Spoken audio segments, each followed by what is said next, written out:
Donc, toute sa vie, l'antichrist israélite, Osgur Sekersi, a passé des petits plans comme ça, mettre en œuvre des choses pour que je n'ai rien. Par exemple, à l'âge de 14 ans, quand je l'ai rencontré, me faire rater mon diplôme, j'étais en chimie, apprendre la magie noire à la prof d'anglais pour qu'elle me donne un rattrapage de chimie parce que j'étais un an en avance, alors ça ne lui plaisait pas, j'étais beau, lui il n'a jamais rien eu de sa vie, moi je suis beau, lui pas, alors comment vous expliquer quoi.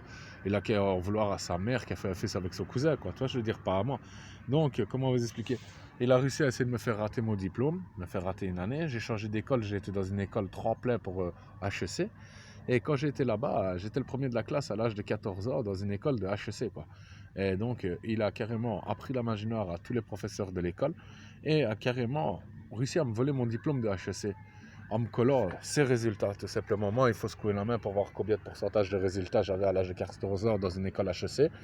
Et donc, en fait, compte, il s'est amusé à me, comment dire, à me voler ma vie pour essayer d'aider moi. Voilà. Donc, moi, à l'âge de 18 ans, j'étais diplômé de HEC.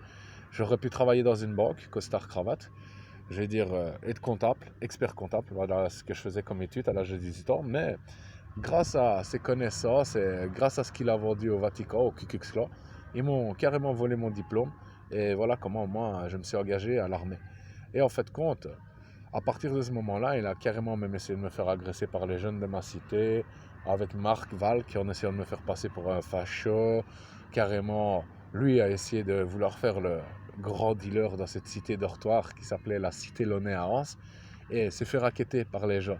Ils l'ont arrivé, il est arrivé avec 300 grammes de bœuf, vouloir faire le grand terroriste, le grand dealer avec ses poils et sa barbe et sa grosse cicatrice dans son visage. Et en fait, compte, oui, il s'est fait racketter avec un couteau à éplucher les pommes de terre et il s'est fait prendre 300 grammes de bœuf. Et on ne l'a plus jamais vu dans cette cité dortoir. Et donc, il a été raconté aux gens que j'étais son meilleur ami, que je l'avais laissé abandonner, que j'étais calage, sauf que du jour au lendemain, je ne l'ai plus jamais vu. Moi, ma vie, elle a continué. Je lui ai sonné, il me disait qu'il était occupé, qu'il devait faire ses études, parce que avec mon diplôme qu'il a voulu, lui a été dans une université à Mons, qui s'appelait le I. Donc, il a été à l'université de Mons pour faire des études universitaires d'interprétariat. Sauf que ce gogol, la première année, avec mon diplôme volé, a été avec 100 grammes de shit dans son plumier. 100 grammes de shit préparé en bout. Hein. Donc dépité pour vendre avec son plumier et qu'il a cherché après ses copions dans son plumier parce qu'il n'était pas capable de terminer ses études. C'était pas la même chose. Ils n'allaient pas torturer une personne qui était innocente là-bas pour lui voler son diplôme. Donc il s'est fait virer de l'université et n'a pas ce diplôme d'interprétariat.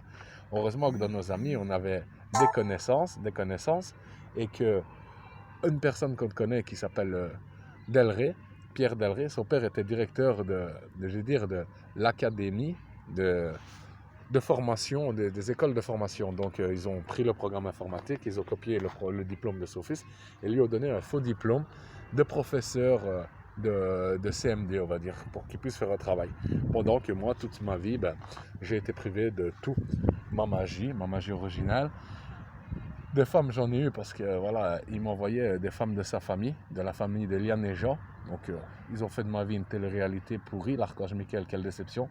Et ils avaient fait de moi un petit dealer, sauf qu'ils ne savaient pas que je travaillais pour une plus grande organisation qui regardait ce que certaines personnes faisaient et surveillait certaines personnes pour voir où partait cet argent et qu'est-ce que devenait cet argent. Et que j'ai donné ma vie à la veuve et à l'orphelin et à protéger le monde entier d'une certaine manière sans qu'il le sache. Pendant que monsieur faisait croire au monde entier qu'il était le lion de Zion, qu'il était l'archange Michael, le prince de Perse. Osgir Sekersi. Tu vois, je veux dire, avec son 1m60, et qui encore aujourd'hui, il est en train d'essayer de pourrir ma vie pour essayer d'avoir une copie de mes muscles jusqu'à ce que j'ai dans mon slip, pour se sentir exister et essayer d'avoir mes connexions de magie originales en ayant racketté la France et l'Europe de 2000 € par mois, parce qu'il y avait une taxe foncière pour la magie, pour monsieur Osgir Sekersi et pour sa mère Atis Sogrossi et Maïr Eshraghi, qui ont carrément des villas en Turquie, des maisons, propriétaires de maisons, sans jamais avoir travaillé de leur vie, et que c'est carrément la veuve et l'orphelin français qui ont payé une taxe pour ces trous de balles de Kopikan, des Kurdes du PKK qui travaillent pour le KGB. Salutations et prospérité.